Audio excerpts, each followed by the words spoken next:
নমস্কাৰ সকলোকে স্বাগতম জনাইছো আসাম কেৰিয়াৰ পইণ্ট ইউটিউব চেনেলটোলৈ তো বন্ধুসকল আজিৰ ভিডিঅ'টিত আমি আপোনালোকৰ আগন্তুক অহা 17 নৱেম্বৰৰ পৰা অনুষ্ঠিত হ'ব লগা আৰআৰবি গ্ৰুপ ডি পৰীক্ষাৰ বাবে সহায়ক হোৱাকৈ ৰিজনিংৰ আৰু এটা নতুন ক্লাছ লৈ আহিছো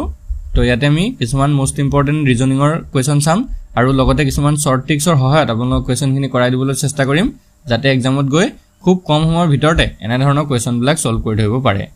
তো বন্ধুসকল আৰু এটা কথা ইয়াতে আপোনালোকক জনাই থওঁ আমি আপোনালোকৰ ৰেলৱে গ্ৰুপ ডি পৰীক্ষাৰ বাবে কিছুমান ইম্পৰ্টেন্ট পিডিএফ বনাইছো তাতে আপোনালোকে ৰেলৱে এক্সামৰ কাৰণে যিমানবিলাক সিলেবাস থাকে সকলোবিলাক কভাৰ হোৱাকৈ পিডিএফ পাই যাব আৰু এটা কথা ভাল যে আপোনালোকে কেৱল 99 টকাত গোটেইখিনি সাবজেক্টৰ পিডিএফ পাই যাব ঠিক আছে কাৰণ আপোনালোকে যদি কিতাপ কিনিবলৈ যায় দোকানত বা অনলাইনতে যদি কিতাপ কিনিবলৈ যায় 400-500 টকা ল'ব আৰু আসামিজ মিডিয়ামত তেনেকুৱা ভাল কিতাপো নাপায় তো সেই কাৰণে আমি এই পিডিএফ সমূহ আসামিজ মিডিয়ামত আপোনালোকৰ বাবে লৈ আহিছো ঠিক আছে কেৱল 99 টকাত আপোনালোকে যাতে সকলোৱে ল'ব পাৰে তেনেকুৱাকৈ সুবিধাকে আমি গোটেইখিনি পিডিএফ বনাইছো তো যদি পিডিএফ কিন লাগে আপোনালোকৰ স্ক্ৰিনত যেটো নাম্বাৰ দেখিছে এটা আমাৰ WhatsApp নাম্বাৰ হয় তাতে আমাক WhatsAppত মেছেজ কৰি জনাই দিব যে আৰআৰবি গ্ৰুপ ডি পিডিএফ সমূহ লাগে আসামিজ মিডিয়ামত তো আমি এটা কিউআৰ কোড পঠাই দিম আপোনালোকক তাতে 99 টকা কেৱল 99 টকা পেমেন্ট কৰিলে গোটেইখিনি পিডিএফ লগে লগে আপোনালোকক মোবাইলতে WhatsAppত পঠাই দিম ঠিক আছে তো হুনকালে আমাক WhatsAppত মেছেজ কৰিব এতিয়া আমি বেছি দেৰি নকৰো কোৱেশ্চনখিনি চাও ফাৰ্স্ট কোৱেশ্চনটো কি দিছে চাওক কোনটো ভেন চিত্ৰৰ সহায়ত শব্দকেইটাৰ মাজৰ সঠিক সম্পৰ্ক দেখুৱাব পাৰি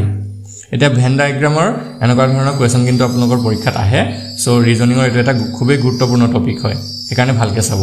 তো ইয়াতে আমাক কেইটামান শব্দ দিছে চাওক প্ৰথম দিছে মোবাইল তাৰপা ল্যাপটপ আৰু ইলেক্ট্ৰনিক গেজেট তো এই তিনটা শব্দৰ যেটো সম্পৰ্ক সেই সম্পৰ্কটো কোনটো ভেন চিত্ৰই দেখুৱাব এতিয়া ভালকে শব্দকেইটা অলপ লক্ষ্য কৰিব আৰু অলপ তাক এনালাইসিস কৰিব যে শব্দকেইটা কেনেকুৱা ধৰণে অৰ্থ প্ৰকাশ কৰিছে বা হিহঁতৰ মাজত কি সম্পৰ্ক আছে এতিয়া চাব মোবাইলও এটা কি হয় ইলেক্ট্ৰনিক গেজেট হয় আৰু ল্যাপটপও এটা কি হয় ইলেক্ট্ৰনিক গেজেট হয় আৰু নেক্সট ওয়াৰ্ডটো দিয়া আছে ইলেক্ট্ৰনিক গেজেট মানে কি হ'ব চাওক তো ইলেক্ট্ৰনিক গেজেটটোক যদি আমি এনেকৈ ধৰো তেতিয়া তাৰ ভিতৰতে মোবাইলটো পৰিব আৰু তাৰ ভিতৰতে ল্যাপটপটো পৰিব বুজি পাইছানে তো ইলেক্ট্ৰনিক গেজেটটো আমি যদি ডাঙৰকে ধৰো আৰু তাৰ ভিতৰতে কি হয় মোবাইল আৰু ল্যাপটপ দুইটাকে ৰাখিব পাৰো সো এনেকুৱা আমাৰ ভেন ডায়াগ্ৰামটো বনিব তো এটো কোনটো অপচন আছে অপচন এ আছে তো অপচন এটো হ'ব আমাৰ শুদ্ধ উত্তৰ বুজি পাইছে সকলে বুজি পাইছে তো ল্যাপটপ আৰু মোবাইল এই দুইটাই যেহেতু ইলেক্ট্ৰনিক গেজেট হয় তো তাৰ ভিতৰতে আমি এই ইলেক্ট্ৰনিক গেজেটটো প্ৰথমতে ডাঙৰকে আকিছো তাৰ ভিতৰতে মোবাইল আৰু ল্যাপটপটোক ভৰাই দিছো তো এনেকুৱা ধৰণে আমি এই সম্পৰ্কটো দেখুৱাব পাৰো সকলে সকে বুজি পাইছে তো এতিয়া আমি নেক্সট আৰু এটা চাও ইয়াত চাওক কি দিছে চুৰ অপৰাধী আৰু বিচাৰক ঠিক আছে চুৰ অপৰাধী আৰু বিচাৰক ইয়াৰ মাজত কেনেকৈ সম্পৰ্ক আমি দেখুৱাব পাৰো ঠিক আছে ভালকে শব্দকেইটা অলপ চাব চুৰ আছে তাৰ পিছতে অপৰাধী আছে আৰু বিচাৰক আছে তো চাওক চুৰটো এটা কি হয় হিও এটা কি হয় অপৰাধী হয় মানে চুৰ আৰু অপৰাধী সম্পৰ্ক আছে বুজি পাইছানে আমি যদি চাও এটো ধৰক অপৰাধী হয় হয়নে অপৰাধীৰ ভিতৰতে কি পৰে চুৰ বা ডকাইত সব অপৰাধীবিলাক তাৰ ভিতৰতে পৰিব তো অপৰাধীৰ ভিতৰত আমি চুৰটোক লিখিব পাৰো হয়নে এটো অপৰাধী গুল ডাঙৰ গুলটো অপৰাধী আৰু তাৰ ভিতৰতে আমি চুৰটোক লিখিছো আৰু তাৰ পিছতে আছে বিচাৰক কিন্তু বিচাৰক আৰু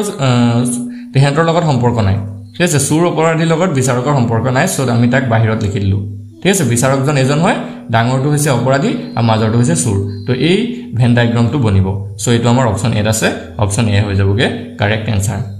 বুজি পাইছে সকলে অপচন এটো হ'বগে কাৰেক্ট আনসাৰ এনেকুৱা ধৰণৰ ভেন ডায়াগ্ৰামটো ইয়াতে বনিব বুজি পাইছে সকলে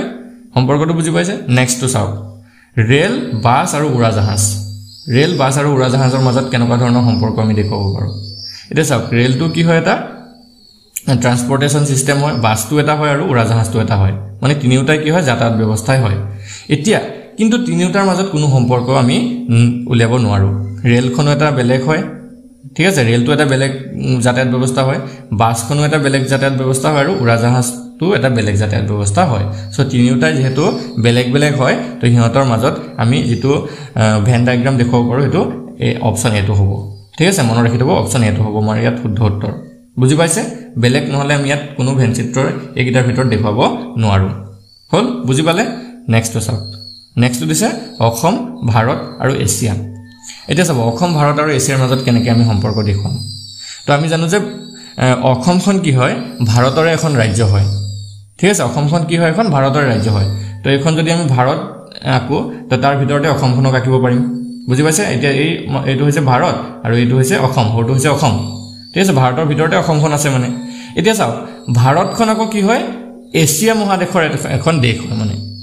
ঠিক আছে কাৰণ ভাৰতৰ নিচিনা তেনেকুৱা কেইবাখনো দেশ লগ লাগি এছিয়া মহাদেশখন বনিছে গঠন হৈছে তো এছিয়াটো আমি তাৰ বাহিৰত লিখি দিব পাৰোঁ ডাঙৰকে এতিয়া সবত আটাইতকৈ ডাঙৰটো হৈছে এছিয়া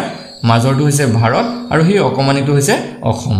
তো এনেকুৱা ধৰণৰ ভেন ডায়াগ্ৰাম এটা বনিব তো এইটো অপচন এট আছে অপচন এটো হ'ব আমাৰ কাৰেক্ট এনসাৰ সকলোৱে বুজি পাইছে চাগে ভেন ডায়াগ্ৰামৰ কোৱেশ্চনবিলাক আৰু এনেকুৱা ধৰণৰ কোৱেশ্চন আমি নেক্সট ক্লাছত লৈ আনিম লাগিলে তো আপোনালোকৰ ভিডিঅ'টো লাইক এটা কৰি যাব তো এতিয়া আমি নেক্সট আৰু এটা কোৱেশ্চন ৰাখোঁ কোৱেশ্চনটো চাওক কি কৈছে determine the number of blanks in the following number series number সিৰিজৰ কোৱেশ্চন ৰাখিছে যে তলত দিয়া সংখ্যাৰ শ্ৰেণীবোৰ খালী হৈ থকা সংখ্যাটো নিৰ্ণয় কৰা তো সংখ্যা সিৰিজৰ বা নাম্বাৰ সিৰিজৰ কোৱেশ্চন কিন্তু আপোনালোকৰ চিওৰ আহিবই দুটামান কোৱেশ্চন চিওৰ আহিব সেইকাৰণে নাম্বাৰ সিৰিজবিলাক কেনেকৈ কৰে সেইটো চাই ল'ব তো একদম প্ৰথমতে এটা বেসিক কোৱেশ্চন ৰাখিছোঁ এই বেসিক কোৱেশ্চনটো চাওক কেনেকৈ হ'ব প্ৰথমতে 7 দিছে তাৰপৰা 14 তাৰপৰা 21 তাৰপৰা 28 তাৰ পিছতে খালী ঠাই এটা আছে সেই খালী ঠাইটো কি হ'ব চাওক তো কেনেকৈ দিছে সিৰিজটো 7 14 21 28 আৰু তাৰ পিছতে খালী ঠাই এতিয়া ইয়াতে কি হ'ব তো ইহঁতৰ মাজৰ আপোনালোকে গেপটো চাব এতিয়া গেপটো কিমানকে হৈছে বা কেনেকৈ হৈছে তো গেপটো চাবলৈ যাওঁতে আপোনালোকে কি কৰিব চাওক হয়তো গেপটো প্লাছতো হ'ব পাৰে হয়তো গেপটো মাইনাছতো হ'ব পাৰে হয়তো ইনটু হৈ থাকিব পাৰে হয়তো ডিভাইডো হৈ থাকিব পাৰে বুজি পাইছে নহলে আৰু কি চাব পাৰে হয়তো কোনো সংখ্যাৰ স্কোৱাৰো হৈ থাকিব পাৰে ধৰক 1 স্কোৱাৰকে বাঢ়িছে 2 স্কোৱাৰ বাঢ়িছে 3 স্কোৱাৰ এনেকৈ বাঢ়িছে হয়তো আৰু বেলেগ বেলেগ বহুত ধৰণৰ থাকিব পাৰে সো আমি যিমান পাৰো সিমান মেথডবিলাক চাম বা ট্ৰিক্সবিলাক চাম ঠিক আছে তো ইয়াতে আমি এই কোৱেশ্চনটোত চাওঁ ঠিক আছে ভালকৈ মন দিব 7 ৰ পৰা 14 কেনেকৈ হৈছে চাওক 7 ৰ পৰা 14 প্লাছ 7 হৈছে 14 ৰ পৰা 21 প্লাছ 7 হৈছে চাওক 21 ৰ পৰা 28 প্লাছ 7 হৈছে হয়নে গোটেই কিটাতে প্লাছ 7 হৈ গৈ আছে তো ইয়াতো আমি প্লাছ 7 কৰিলে হৈ যাবগে তো 28 আৰু হাতে যোগ কৰিলে 35 ওলাব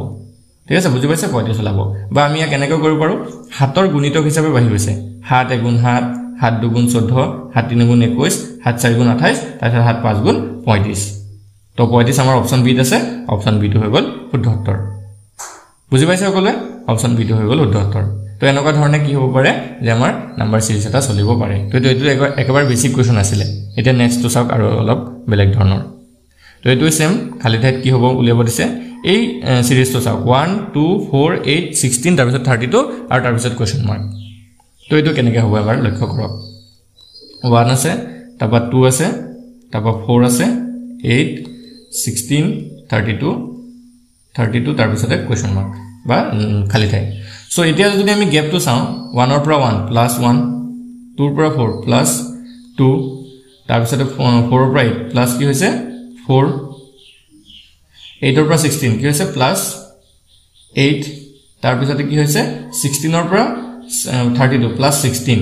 মানে মানে কি হৈছে জিটু সংখ্যা দিয়া আছে সেই সংখ্যাটোকে প্লাস কৰি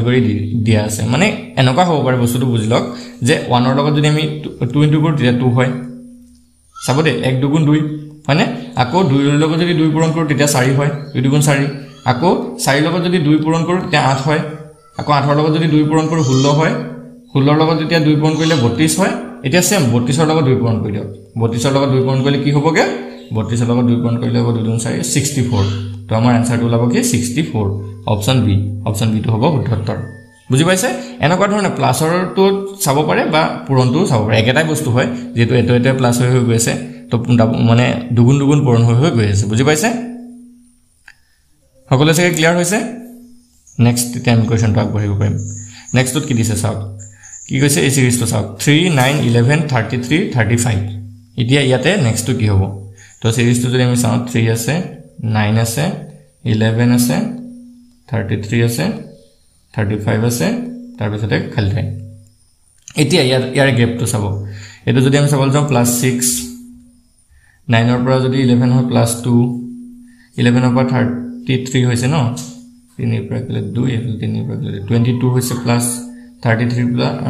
35 মানে প্লাস 2 হৈছে এটা চাওক এটা প্লাস 6 এটা প্লাস 2 এটা 22 এটা 2 এটো কিবা ধৰণে মিলা নাই মানে এই সিৰিজটো আমাৰ মিলা নাই সো এইটো মেথড আমি ইয়াতে কৰিলে নহব এইটো মেথড আমি ইয়াত ইউজ কৰিলে নহব বেলেগ মেথড আমি চাব লাগিব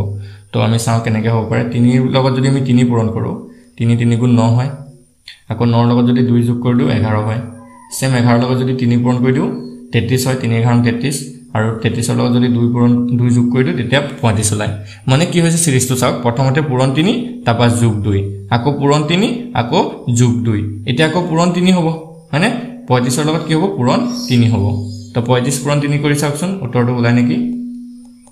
35 3 গুণ 3 5 গুণ 15 পাছ কৰিলে 1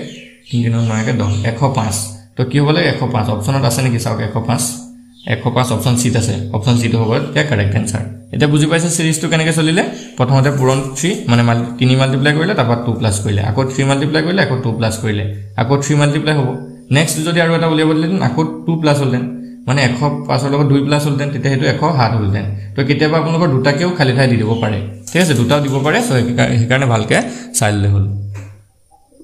ক্লিয়াৰ হৈছে সকলোৱে বুজি পাইছে চাগে তো নেক্সট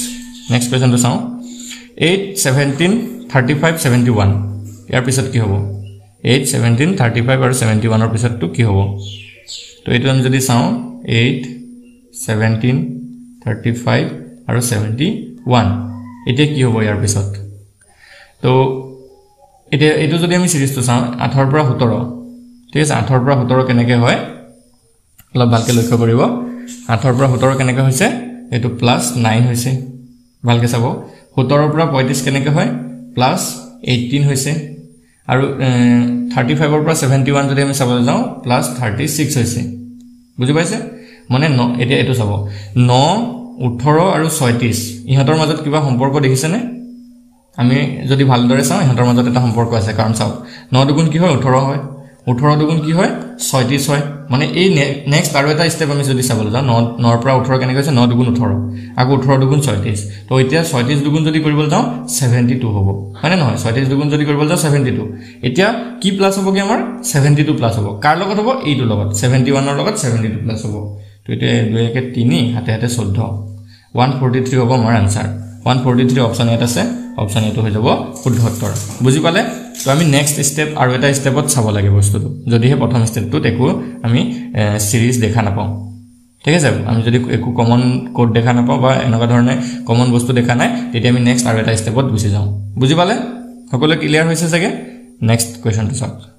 কি দিছে clock is related to time then thermometer is related to এনেকুৱা ধৰণৰ সম্বন্ধৰ প্ৰশ্নবিলাক আপোনালোকৰ আহে যে ঘড়ীটো যদি সময় হয় ঘড়ীৰ সৈতে সময়ৰ সম্পৰ্ক দি আছে তেতিয়া থাৰ্মোমিটাৰটো কাৰ সৈতে সম্পৰ্ক থাকিব এটা চাওক ঘড়ীত আমি কি কৰো সময় চাও হয় নহয় সময় চাবলৈ আমি কি ব্যৱহাৰ কৰো ঘড়ী ব্যৱহাৰ কৰো এটা থাৰ্মোমিটাৰ কিহৰ কাৰণে ব্যৱহাৰ কৰা হয় বা থাৰ্মোমিটাৰত আমি কি জুখো